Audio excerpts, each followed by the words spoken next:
Assalamualaikum warahmatullahi wabarakatuh. Assalamualaikum warahmatullahi wabarakatuh. Nama saya Afrial. Pak Iya, berdiri Pak. Pak. Ya. Berdiri iya. Nama Bisa. saya Afrial Difai.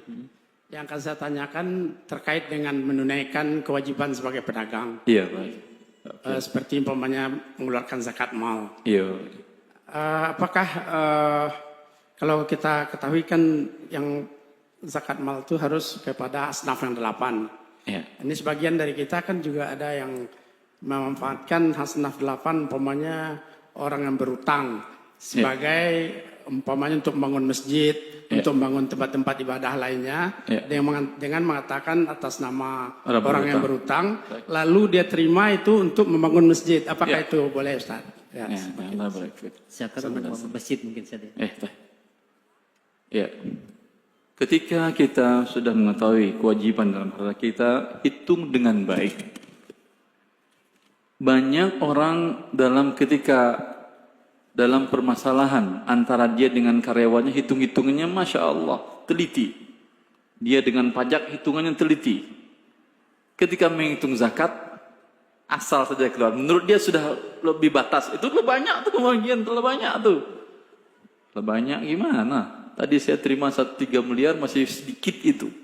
Tapi memang kekayaannya luar biasa. 200 miliar dolar US. Pertama, kalau mamanya ragu, hitung dulu. Ragu, coba bertanya. Ya, alhamdulillah SIP belum mampu menjawab, tapi saya insya Allah bisa membantu. Ambil nomor telepon Nambo, telepon start. Ya, ada juga kawan-kawan yang bisa membantu yang Nambo ada namanya. Saya ada sebuah PT konsultasi syariah. Nama ETA, ada nomor NPWP-nya, ada nomor izin usahanya, segalanya lengkap. Erwandi Tarmizi Associates, bisa hubungi sana atau bisa handphone saya langsung. Ya, nanti saya bantu cara menghitungkan zakatnya. Secara garis besarnya, zakat yang dihitung adalah barang yang diperjualbelikan.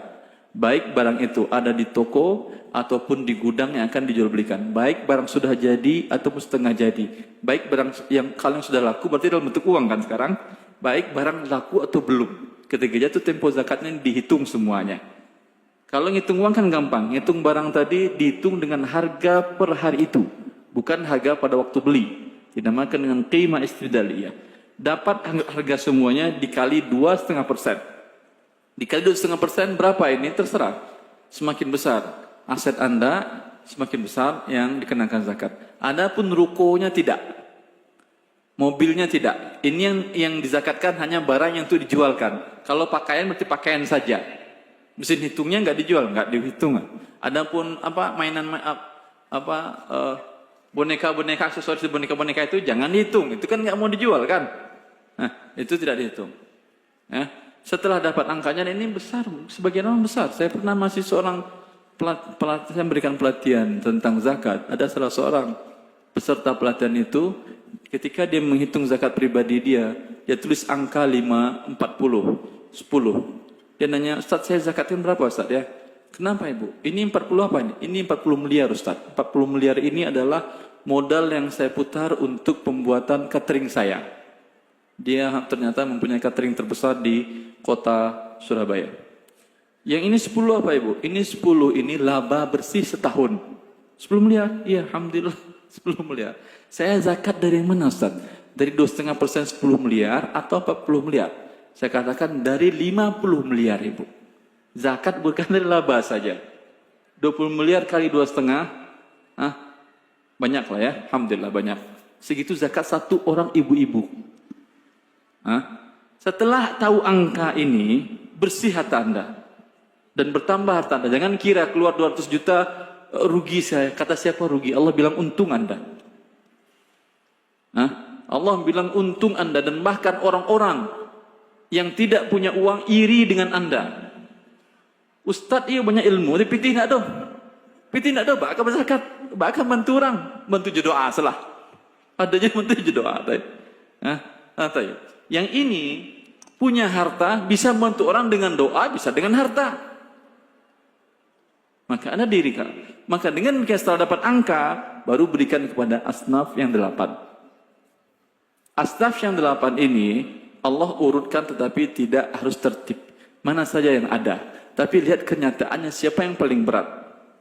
Ada di sana fakir miskin, ada fuqara, kemudian ada gharimin, orang yang berhutang, ada yang fisabilillah, ada yang sabil. Lihat di sekitar Anda mana yang adil yang ada. Yang dia berhutang untuk masjid tadi, siapa yang nyuruh dia berhutang untuk masjid? Berhutang itu yang boleh dibayarkan, hutang untuk kebutuhan sendiri atau mendamaikan orang. Bukan untuk masjid, hutang sebenarnya tanggung sendiri. Siapa yang nyuruh dia? Ente kan mau cari pahala kan ya? Anda berhutang tujuan itu apa? Dapat pahala, Ustaz. Ya udah ambil pahala sendiri. Saya nggak mau bayarin. Kan Pak nanti saya nggak dapat pahala lagi saya bayar hutang Anda. Siapa yang nyuruh? Tidak pernah masjid dibangun dalam Islam dengan cara hutang. Masjid Rasulullah sallallahu alaihi wasallam.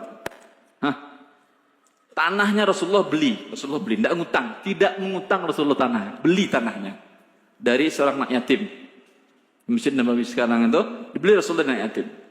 Kemudian diwakafkan oleh Rasulullah sallallahu alaihi wasallam untuk Allah karena syarat masjid adalah wakaf. Kemudian dibangun ala kadarnya. Sehingga ketika hujan Rasulullah sujud dalam hadis Bukhari diriwayatkan bahwa Rasulullah di malam Lailatul Qadar sujud dan hujan turun dan mukanya basah terciprat air hujan. Itu masjid Rasulullah. Masjid Anda bocor enggak? Tidak bocor dah. Tapi ngutang. Allahul musta'an. Sehingga habis dana kaum muslimin untuk masjid. Anda lihat masjid bagus dan indah sekali, tapi di sekitar masjid fakir miskin banyak yang enggak makan, tidak berpakaian, tidak penuhi sekolahnya. Maka di masa Umar bin Abdul Aziz, ketika pemerintahan dia, datang Sadanatul Ka'bah, surat dari orang yang menjaga mengurus Ka'bah. Wahai Umar, tolong belikan kiswah untuk Ka'bah.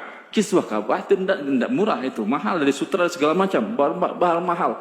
Benang betul benang emas. Apa dijawab oleh Umar bin Abdul Aziz? Dijawab oleh Umar bin Abdul Aziz, saya tidak berikan pakaian untuk Ka'bah sebelum umat Rasulullah sallallahu alaihi wasallam semuanya pakai pakaian dan mereka kenyang. Begini cara prioritas dalam memberikan dana untuk yang butuhkan. Ka'bah ndak makan, ndak dibeli baju, kedinginan ndak? Enggak. Umat Rasulullah sallallahu alaihi wasallam fakir miskin, baju coba cabiak, parit lapar, bisa lalu? Ndak bisa. Mana lebih prioritas penting? Ini orang dalam menjaga sunnah Rasulullah sallallahu alaihi wasallam ini. Maka kalau ada gharimin datang ke Pak Haji, bilang, kinilah berubah Pak. Mas Haji Pak itu kalau ndak mau bangun kan ndak lapar, ndak kan ndak kedinginan, ndak diatur pakai AC kan. Pakai AC malah dinginnya Pak. Tapi kalau orang fakir miskin di tetangga kita nih ndak pakai baju dia, uang sekolahnya terlambat, akan datang orang yang menagih hutang kepada dia segala macam. Saya buat dia, saya serahkan zakat saya betul. Allah ya baik.